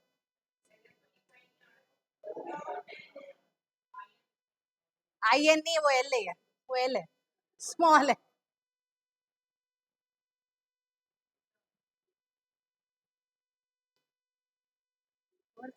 ये एनुअल वॉलेटिलिटी डिवाइडेड बाय 52 किया तो वीकली आ गई, तो डिवाइड करेंगे तो वीक आ रहा है, मल्टीप्लाई करेंगे तो ओके। 103 दिन, 103 दिन तो डेली वॉलेटिलिटी यहाँ पे है, ये निकालने के लिए इनटू।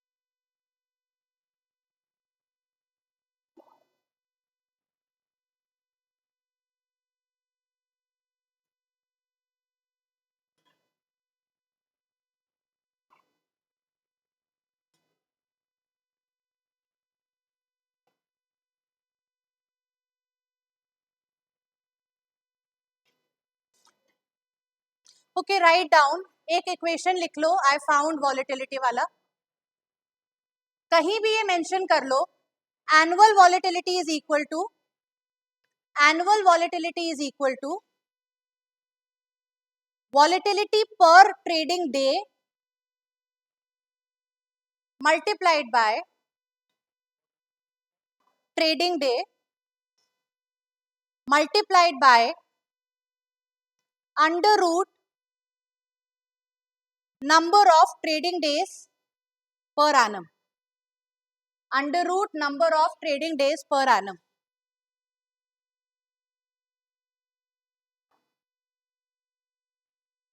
मतलब जो हम कर रहे थे कि 81% अगर मेरी डेली वॉलेटिलिटी है, एनुअल निकालने के लिए मैं मल्टीप्लाई करूंगी √252 से।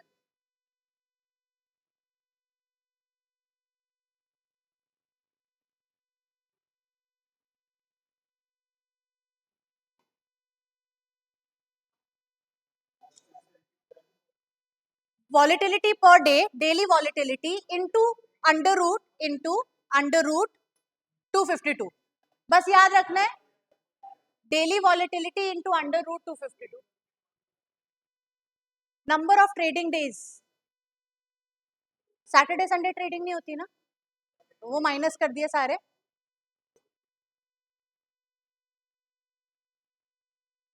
तो एनुअल वॉलेटिलिटी निकालने के लिए डेली वॉलेटिलिटी को रूट 252 से मल्टीप्लाई करना है, इससे एनुअल वॉलेटिलिटी आ जाएगी। ये क्वेश्चन थोड़ा थोड़ा एक स्टेप आगे आ गया अपने पास, डेज वाला आ गया आगे।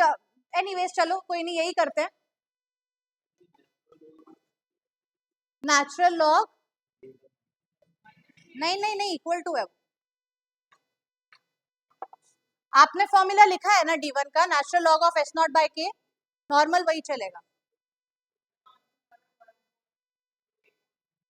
इस सबका आंसर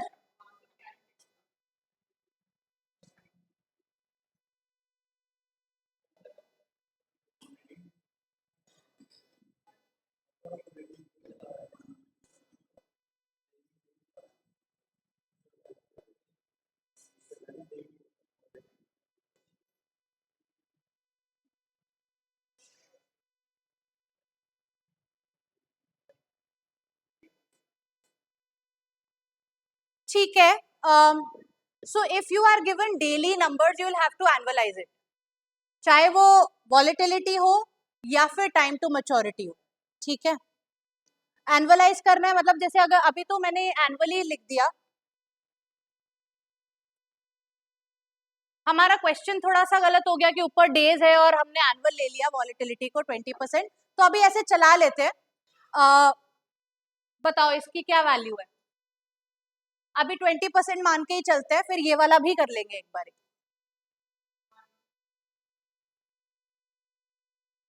1.084,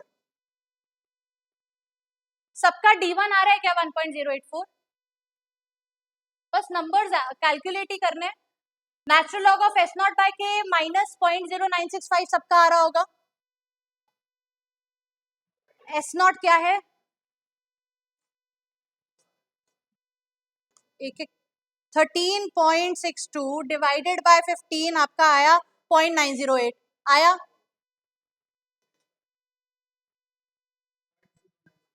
हाँ 0.0965, मैं 13.62 अपॉन 15 बता रही। हाँ इसकी वैल्यू आ रही है minus 0.0965।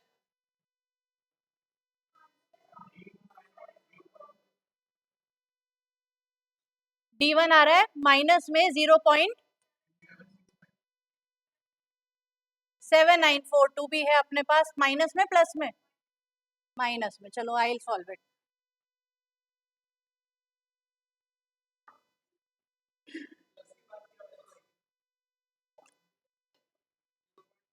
Zero point two square upon 2 plus 0.0463, 0.0663 into 0.282, 0.01869, 0.0186966।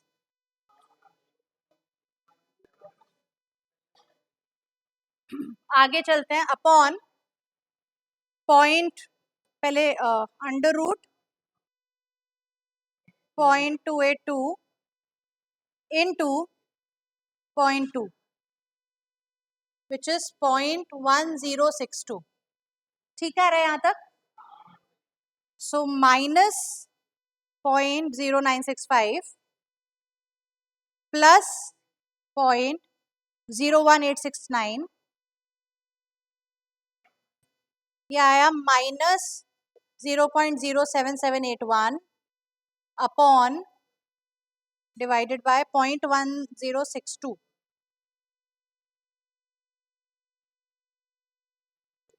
Final value है मेरी तो आ रही है -0.7326, कुछ इसके आसपास 0.73 तक आ रहा है, आ रहा है, आ रहा है तुम्हारा भी। सिर्फ सॉल्व कर रहे हैं। बीएसएम के क्वेश्चन में सिर्फ मैथ्स ही है, plus minus multiply natural log and ये सब। D1 आ गया,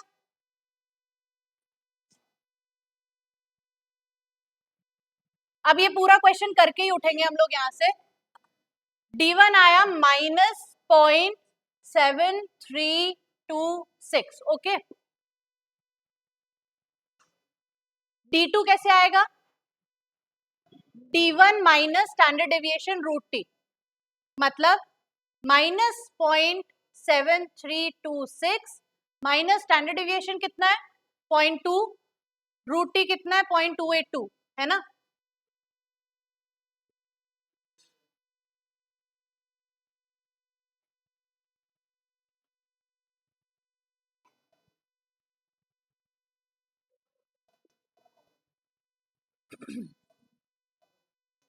बताओ ये क्या आ रहा है?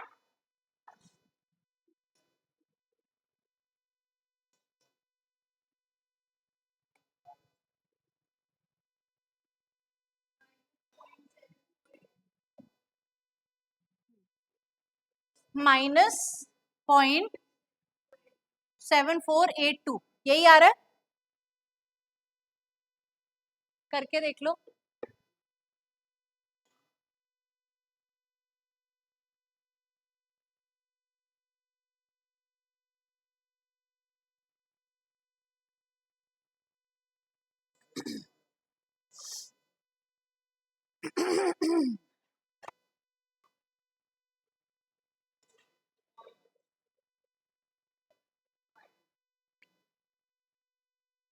ये D2 है,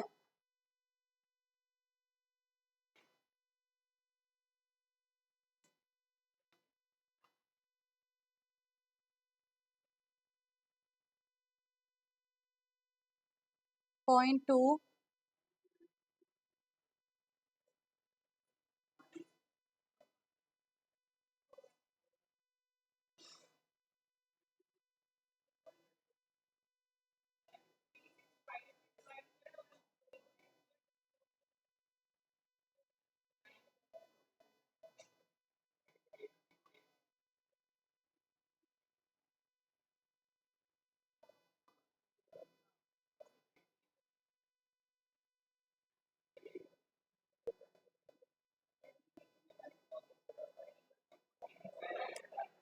.8388 माइनस में यही आ रहा है,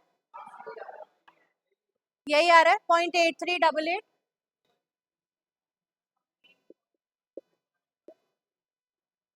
चलो जी, D1 आ गया, D2 आ गया, अब प्रोबेबिलिटीज निकालेंगे। D1 D2 कोई जो जो क्वेश्चन जेन्युइनली कर रहे हैं यही रुकना, जिसको जाना है चले जाओ, क्वेश्चन पूरा होगा अभी, ठीक है। आ गया D1 D2, आगे चले। अब ND1 ND2 निकालने के लिए हमें टेबल देखनी पड़ेगी, प्रोबेबिलिटी निकालनी है ना डिस्ट्रीब्यूशन में से।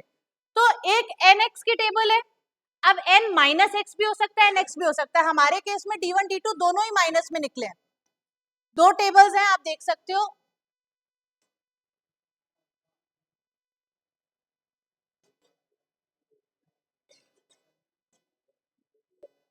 हाँ, ये दोनों टेबल आपको अवेलेबल होगी एग्जाम में।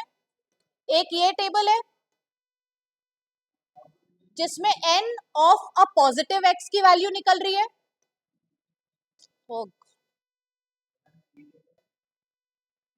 मिल जाएगी, ई लॉग सब मिलेगा। वैसे आप अगर जो भी नॉन प्रोग्रामेबल साइंटिफिक कैलकुलेटर ले आओ, फाइनेंशियल कैलकुलेटर ले आओ, सब चलेगा, और टेबल भी मिलेगी। हाँ, नॉन प्रोग्रामेबल चल जाएगा।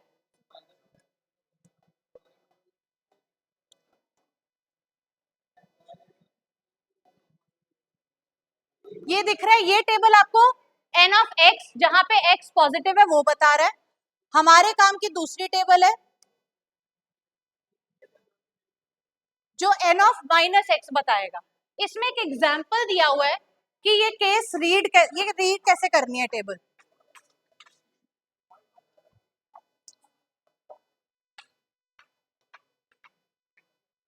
टेबल कैसे रीड करनी है, देखो, अगर तो मुझे सिर्फ n ऑफ -0.12 निकालना होता तो मैं क्या करती, हॉरिजॉन्टली -0.1 ढूंढती और वर्टिकली 0.02 ढूंढती, वो बन जाता n ऑफ -0.12। ओके है यहाँ तक? अगर मुझे n ऑफ -12 निकालना है, ठीक है, तो सॉरी n ऑफ -0.12 निकालना है, ठीक है, तो पहले यहां से शुरू करेंगे हॉरिजॉन्टली, ठीक है, यहां से शुरू करेंगे, -0.1 ढूंढेंगे, ढूंढा, फिर आगे हमें 0.02 पे जाना है ना, 0.12 बनाने के लिए 0.1 प्लस 0.02 है, सो अब वर्टिकली 0.02 ढूंढा, तो ये वैल्यू है n ऑफ -0.12 की, ठीक है। अगर मैं बोलूं आपको कि मुझे वैल्यू बताओ n ऑफ -0.34 की, तो क्या वैल्यू होगी? वैल्यू बताओ। 0.3669, यहां तक ठीक है, लेकिन of course we are moving up till 4 decimal points, तो हमें और आगे जाना है, हमें और एरिया देखना है। तो अब अगर -0.1234 की वैल्यू निकालनी है, तो वो कैसे निकालेंगे? पहले तो हम -0.12 की वैल्यू लिख देंगे, पहले हमने -0.12 की वैल्यू लिख ली, जो कि कहां से आई? ये आई 0.4522, ठीक है। अभी बचा 34% ऑफ एरिया और चाहिए, किसके बीच का चाहिए? 12 और 13 के बीच का, ठीक है। तो 0.34 of the area between -0.12 and -0.13, मतलब मैंने 12 और 13 के एरिया का 34% निकालना है, ठीक है। तो हमने क्या किया? n of -0.12 minus n of -0.13, इसके बीच का एरिया लिया और फिर उसको 34% से मल्टीप्लाई किया और वो उसको इसमें माइनस किया, ऐसे रीड हो रही है ये टेबल, ठीक है। एक अपना नंबर करके देखते हैं कैसे होगा। अपना नंबर क्या है? D1 कितना है? यही है, -0.7942, है ना? ओके ओके ओके, ये वैल्यू है D1, हाँ ये वाली -0.7326। तो सबसे पहले क्या चाहिए? अब ये हम यहाँ पे लिखेंगे, ND1 भी कंप्यूट होता है। ND1 will be area between, पहले हमें चाहिए 0.73, अच्छा यहीं से आ गया क्या? -0.7, ये 0.2327, यही है, हाँ 0.2327। तो ये मैंने एरिया निकाला 0.2327 इज एरिया ऑफ n -0.73। अब आगे क्या करना है? माइनस ब्रैकेट ओपन, कितना एरिया चाहिए? 26% एरिया चाहिए, किसके बीच में चाहिए? 73 और 74 के बीच में। तो भाई दो एरिया निकालने हैं, -0.73 और -0.74, इसके बीच का एरिया, फिर उस एरिया को मल्टीप्लाई करना है 0.26, मतलब -0.26, 26% ऑफ, ये क्या था? 0.2327। अभी नेक्स्ट क्या है? n ऑफ -0.74,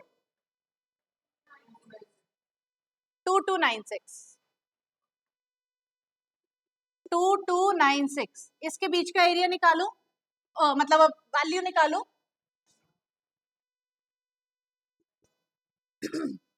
0.2327 माइनस 0.2296,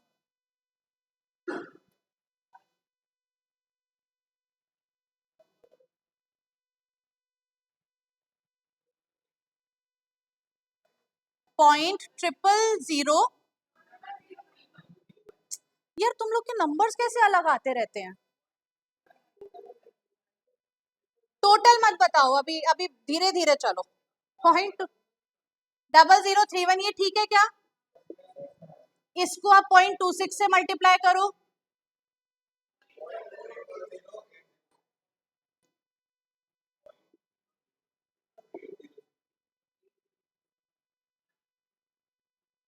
अब लास्ट स्टेप क्या होगा? 0.23271 से 0.2327 से ये माइनस कर देना, that is final ND1।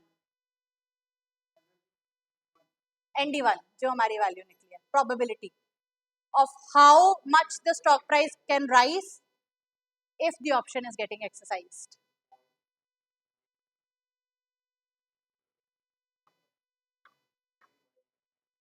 Point 2318, ठीक है ना, लास्ट 4 डेसिमल पॉइंट्स तक, उतना पीछे मत जाओ। तो ये अब आया ND1।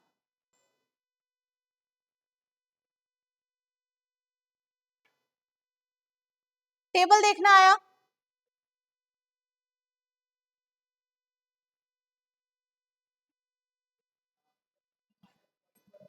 हाँ जी,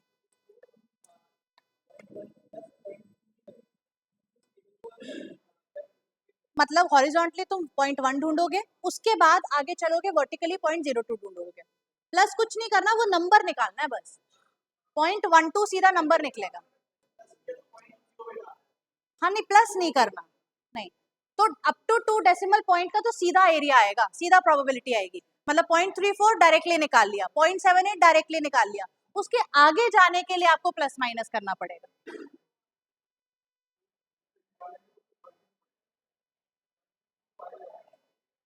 टू डिजिट का तो कोई फर्क ही नहीं है सर, ठीक है 0.2318 D1 ND1 आ गया, ऐसे ही ND2 निकाल लोगे, ND1 ND2 आ जाएगा तो उसको अपने फॉर्मूले में इंसर्ट करोगे, फॉर्मूला क्या था, S0 ND1 minus KE minus RT ND2, और वो आएगा कॉल प्रीमियम। ND2 जैसे वो तो निकाल लिया था हमने, D1 minus standard deviation root T, हाँ शॉर्ट कर लेना, ज्यादा इजी शॉर्ट है, तो शॉर्ट वाला ज्यादा कम टाइम लगेगा, लॉन्ग भी कर सकते हो, एक ही आएगा आंसर तो, मैंने बोला भी नहीं कि क्लास